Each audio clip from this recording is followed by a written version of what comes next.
वो उनका philosopher and guide है। और जैसे क्रिकेट में आजकल थर्ड एम्पायर होता है ना, कोई कंफ्यूजन हो तो थर्ड एम्पायर को पूछते हैं, और वैसे ही ये शहजादे ये थर्ड प्लेयर को कंफ्यूजन होते हैं तो सलाह लेते हैं। ये शहजादे के फिलोसोफर एंड गाइड अंकल ने बड़ा रहस्य खोला है। उसने कहा है कि जिनका चमड़ी का रंग काला होता है ये सब अफ्रीका के हैं। मतलब आप सबको, मेरे देश के अनेक लोगों को चमड़ी के रंग के आधार पर उन्होंने इतनी बड़ी गाली दे दी। तब जाकर के मुझे समझ आया कि चमड़ी का रंग देख करके उन्होंने मान लिया कि द्रौपदी मुर्मू भी अफ्रीकन है और इसलिए उनकी चमड़ी का रंग काला है तो उनको हराना चाहिए। ये सोच आज पहली बार मुझे तो पता चला कि ये दिमाग कहां काम कर रहा है इनका, ये देश को कहां ले जाएंगे। अरे चमड़ी का रंग कोई भी हो, हम तो श्री कृष्ण की पूजा करने वाले लोग हैं, जिसकी चमड़ी का रंग यहां हम सब जैसा रंग था। మిత్రులారా, నేను చాలా ఆలోచించాను. ద్రౌపది ముర్ము గారిని ఇంత సుప్రతిష్ఠితమైనటువంటి ఆదివాసీ సముదాయానికి చెందినటువంటి ద్రౌపది ముర్ము గారిని కాంగ్రెస్ పార్టీ ఇంత తీవ్రంగా ఎందుకు వ్యతిరేకించింది? మొత్తము ఆదివాసీ సముదాయపు వ్యతిరేకత వచ్చినా కూడా లెక్క చేయకుండా ఆమెను ఎందుకు వ్యతిరేకించింది అన్నది ఎంత ఆలోచించినా అర్థం కాలేదు. చివరికి నాకు ఇప్పుడు అర్థమవుతున్నది ఏమిటంటే, ద్రౌపది ముర్ము గారి చర్మపు రంగు నలుపు.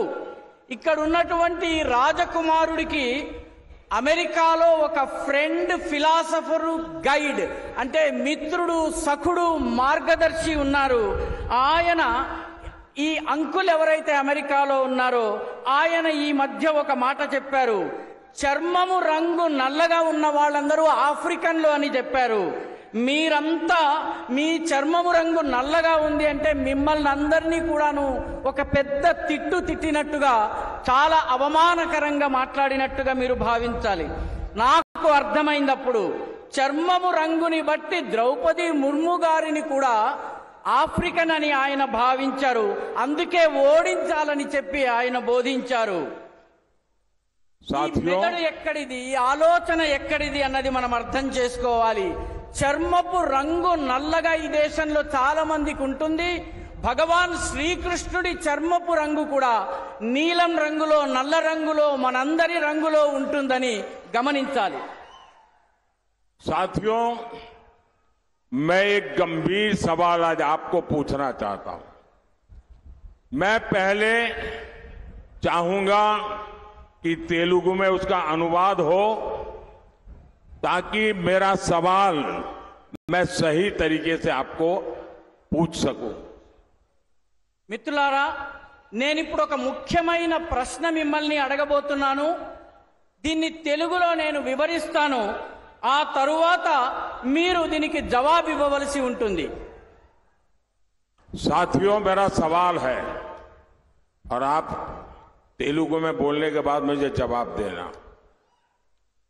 क्या हमारे देश में ये शहजादे, मैं बहुत गुस्से में हूं आज दोस्तों, मुझे कोई गाली दे मुझे गुस्सा नहीं आता है,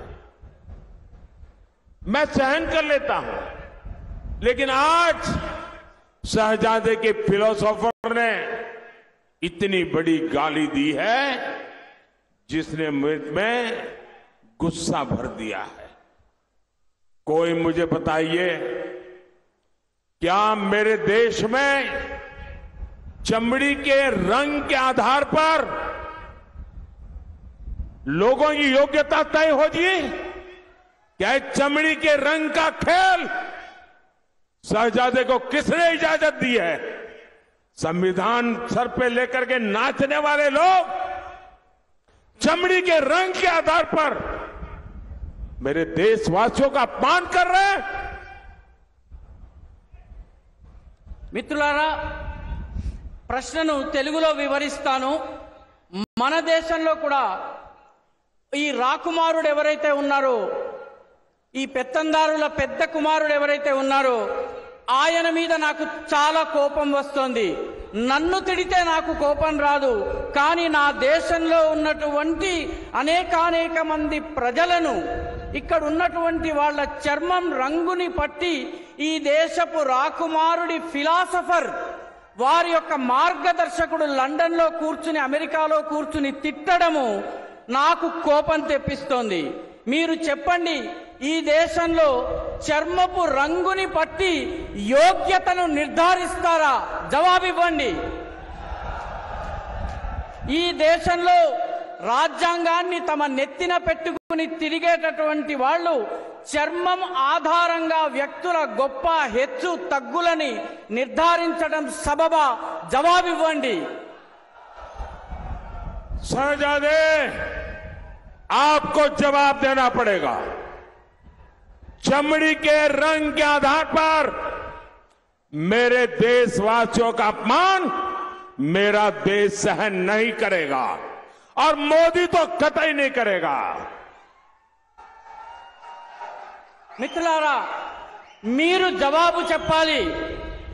చర్మం రంగు ఆధారంగా ఈ దేశంలో వ్యక్తులను అవమానపరచటం ఈ దేశంలో సాధ్యం కాదన్నటువంటి విషయాన్ని మీరు జవాబు రూపంలో చెప్పాలి. ఈ దేశం యొక్క ప్రతిష్టను భగ్నం చేసేటటువంటి ప్రయత్నాన్ని మోదీ సహించరు. ఈ విషయాన్ని కూడా మీరు అర్థం చేసుకుని కరతాళ ధ్వనుల ద్వారా మీరు చెప్పండి. साथियों, कांग्रेस के कुशासन की कीमत तेलंगाना के किसानों ने भी चुकाई है. बीआरएस ने कालेश्वरम घोटाला किया था. कांग्रेस बीआरएस को बचाने में लगी है.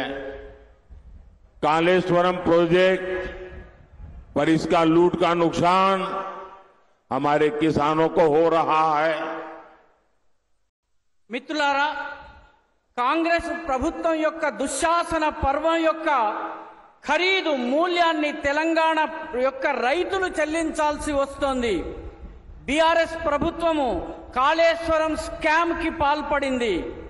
కాంగ్రెస్ ప్రభుత్వము బీఆర్ఎస్ ని కాపాడేందుకు ప్రయత్నిస్తోంది. కాళేశ్వరం ప్రాజెక్టు పేరిట జరిగినటువంటి లూటీ యొక్క నష్టాన్ని రైతులు భరించాల్సి వస్తోంది.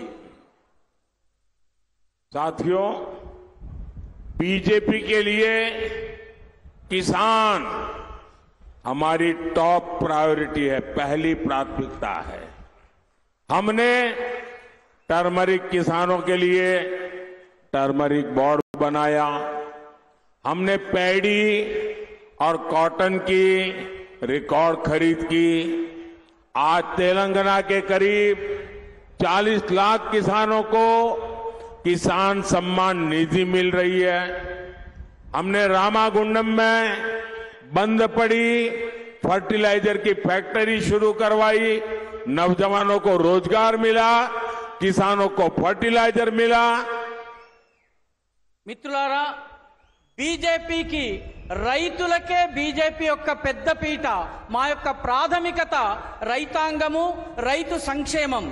అందుకే పసుపు రైతుల కోసము టర్మరిక్ బోర్డుని, పసుపు బోర్డుని ఏర్పాటు చేశాము.